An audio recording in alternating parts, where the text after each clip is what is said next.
রুগী মারা যায় অসুস্থ হয়ে। এখন যখনই আমরা মনে করেন এরকম কোনো পেশেন্ট আমরা দাঁড়াতে থাকবো, তখন আমরা যদি ফার্স্ট এডগুলো সাথে সাথে সিপিআরটা দিতে পারি, অনেক রুগী কিন্তু বেঁচে যাওয়ার সম্ভাবনা বেশি থাকে।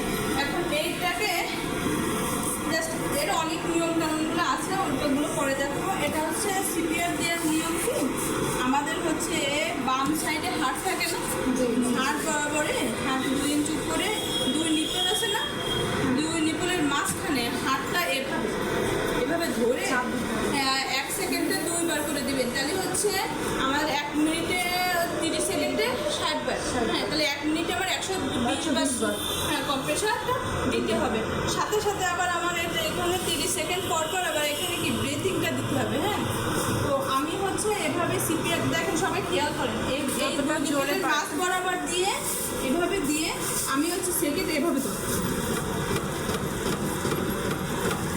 আমার যা গায়ে যত জোর আছে আমি সব জোর দিয়ে এখানে দিব। যাই যার এই রিবে জয়েন্টগুলো ভেঙে যায়, যাক পরে ওটা ঠিক করা যাবে, কিন্তু হ্যাঁ শ্বাস প্রশ্বাস যেন ফিরে আসে। আর এখন এর অনেক নিয়ম কানুন আছে, আমি সব দেখাই দেবো।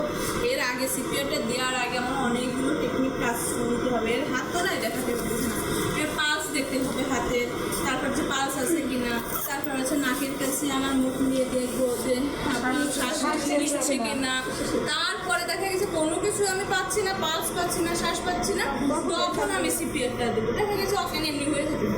হ্যাঁ, এখন নিঃশ্বাস নিচ্ছে, পালস আছে, সেক্ষেত্রে তো আমি তখন তাকে সিপিআর দিতে পারবো না। কি বলছেন, যখন স্টেজ হয়ে যাবে আর কোনো কিছু করার থাকে না, তখন আমি সিপিআরটা দিতে পারবো।